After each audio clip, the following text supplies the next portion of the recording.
Good day everyone. Today I'll be sharing with you the key characteristics of 21st century and the two types of assessment, which are the process-oriented and the product-oriented assessment. So there are changes to be made in 21st century education to cater learners' needs. Although a lot has been made on the different facets of education, there are some members of the educational community calling for a corresponding development or change in educational assessment. 21st century skills must build on the core literacy and numeracy that all students must master. So, in 21st century, there are 4 C's, skills that needs to be practiced. So, first is communication. It is about sharing thoughts, questions, ideas, and solutions. Second is the collaboration. It means working together to reach a goal or putting some talent, expertise, and smart to work. Third one is the critical thinking skills. So looking at the problem in a new way or linking or learning across subjects and disciplines. And lastly, the creativity. It is trying new approaches, get things done, and it also equals innovation and invention. So educator needs to focus on what to teach, how to teach, and how to assess it. So there are 8 characteristics of 21st century assessment. First is responsive, flexible, integrated, informative, multiple methods, communicated, technically sound, and systematic. For responsive, it is a visible performance-based work. As a result of assessment, it generates data that inform curriculum and instruction. It can adjust instructions. School leaders can provide additional educational opportunities for students, and policy makers can modify programs and resources to cater to the present needs of the school community. Is to be targeted to the goal and outcome. So let's say for example, in history class, a teacher will discuss about the life and works of Rizal. So for him to know if the class understand his lesson, he will conduct a formative assessment. So the example of formative assessment are oral recitation, dialogue and interview, and of course Q&A. So the assessment tool or instrument to be used are rubric for oral recitation, open-ended questions, and feedback. Second one is flexible. Lesson design, curriculum, and assessment require flexibility, suppleness, and adaptability. So assessment needs to be adaptable to the student settings rather than identical approach that works in a traditional assessment. So 21st century approaches are more versatile. Let's say for example, the teacher will let the students to survey their multiple intelligences. And after that, he or she will group the students according to their intelligences and have a presentation or have a creative presentations, because we all know as a teacher or as an educator, not all our students have the same intelligences. So may ubang bata, there are students that excel in writing, students excel more on reading, or students excel more on acting. So as an educator, you have to survey to know your student and also the intelligences of the learners. So in assessment activities under flexible, you can use pre-assessment test. So an assessment tool to be used is checklist. So the third one is integrated. Assessments are to be incorporated into day-to-day practice rather than as add-ons at the end of the instructions or during a single specified week of the school calendar. So, for example, the teacher will assess her student from time to time. The teacher will also give her student formative assessment rather than just giving summative assessment. So, the assessment activities here are self-evaluation and reflection and check-up quiz. Assessment tool or instrument to be used is student log and journal. Next one is informative. Informative, the desired 21st century goals and objectives are clearly stated and explicitly taught. Students display the range of emerging knowledge and skills. SARS routinely guide students toward achievement of targets. So, for example, as an educator, before you start your class, you should see to it that the students are aware of the goals and objectives of the class or of the lesson, so that the student will be guided with their achievements. So the assessment activities to be incorporated here are EPK or summative assessment, and the assessment tool or instrument to be used are feedback and observation from the educator. Next one is the multiple methods. It is an assessment continuum that includes a spectrum of strategies is the norm. Again, your students, as an educator, your student have this different intelligences. So, you see to it that you don't only focus on a one way of assessing the learnings of your students. See to it that everyone are included. So the assessment activities here are grouped on the multiple intelligence of your students. Like, for example, role playing, singing, reporting, and etc. So the assessment tools or instruments we use are rubrics and observation and feedbacks. Next one is communicated.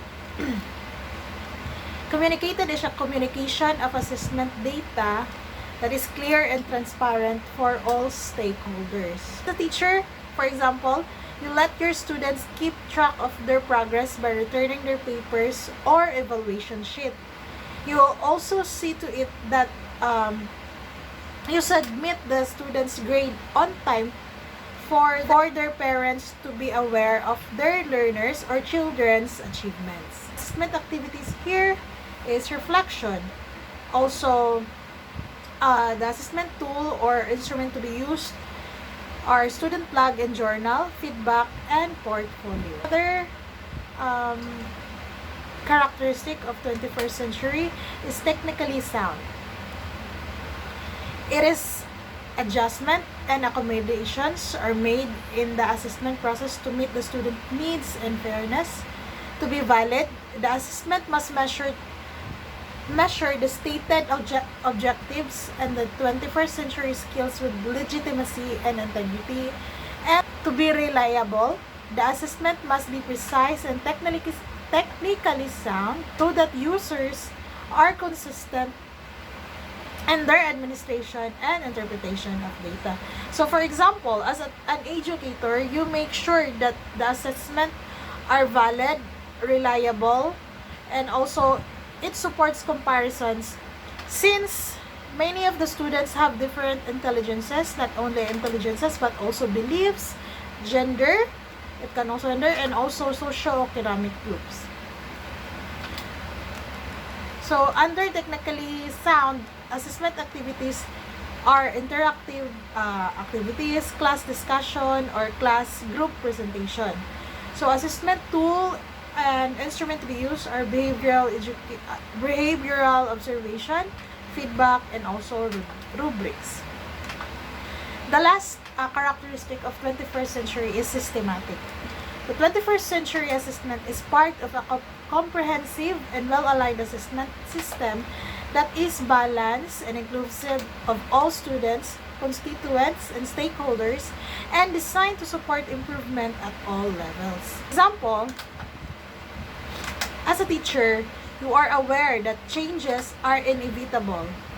So you make sure that you are able to identify the needs of students and the community.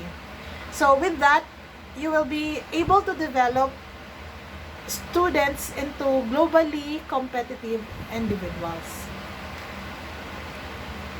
So the assessment activities under systematic are concept map or graphic, organizer, and examination. Assessment tool, instrument to be used, a rubric also, grading guide, and questionnaire. So, the 8 characteristics of 21st century assessment are essential guide for educators. It is also necessary to refer to this characteristic to ensure that the learners are being assessed towards the skills and demand of the 21st century. In the 21st century, education goes beyond memorizing facts. It also focuses on developing key skills like critical thinking, creativity, collaboration, communication, and digital literacy. So these skills prepare the learners for real-life challenges in a fast-changing world. Let's take a look about the process-oriented performance-based assessment and product-oriented performance-based assessment. Let's see what are the difference about the two. So performance-based assessment, it is a performance assessment, measure of assessment based on authentic tasks such as activities, exercises, or problems that require students to show what they can do. Some performance tasks are designed to have students demonstrate their understanding by applying their knowledge to a particular situation. So, first one is the process-oriented performance-based assessment. It is concerned with the actual task performance rather than output or product of an activity. It is a process-oriented performance-based assessment evaluates the actual task performance. It does not emphasize on the output or product of the activity. This assessment also aims to know what processes a person undergoes when given a task. So the learning competencies here are the learning objectives in process-oriented performance-based assessment are stated in direct observable behaviors of the students. It also defined as groups or cluster of skills and abilities needed for a particular task. A process-oriented assessment looks at the learning journey of how a student complete a task by their effort, strategies, and participation. It's especially useful when we want to develop skills like collaboration and critical thinking. So some examples of process-oriented assessment are observation of group work, journals or learning logs, peer and self-assessment or self-assessment, and portfolios showing progress. As an educator, this helps us understand how students are learning, not just what they produce. In contrast, product-oriented performance-based assessment, it is a kind of assessment where in the assessor's views of scores the final product made and not on the actual performance of making that product. It is concerned on the product alone and not on the process. So, it is more concerned to the outcome or the performance of the learner. It also focuses on the achievement of the learner. Product assessment focuses on evaluating the result or outcome of a process. So, learning competencies. The learning competencies associated with products or outputs are linked with an assessment with 3 levels of performance manifested by the product, namely novice or beginner's level, skilled level, and expert level. So in level 1, does the finished product or project illustrate the minimum expected parts or functions? So that's the beginner. In level 2, does the finished product or project contains additional parts and functions on top of the minimum requirements which tend to enhance the final product, that's skilled level. And level 3, does the finished product contains the basic minimum parts and functions, have the additional features on the top of the minimum, and is aesthetically pleasing. That's expert level. A product-oriented assessment focuses on the final output, like a finished essay, project, or presentation. It also evaluates the quality and the completeness of the final product. Examples are final reports or essays, presentations or performances, and completed model of work. Emphasis is on the end result. Was the project done well? Is the report accurate and well written? So it is all about evaluating what students produce after the process is done.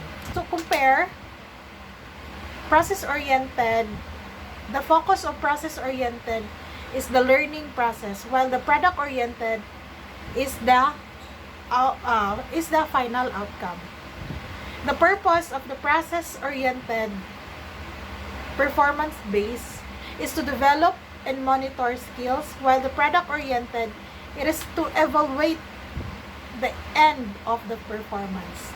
Example, again, for process-oriented or portfolios and observation, while the product-oriented are the essays and the presentation.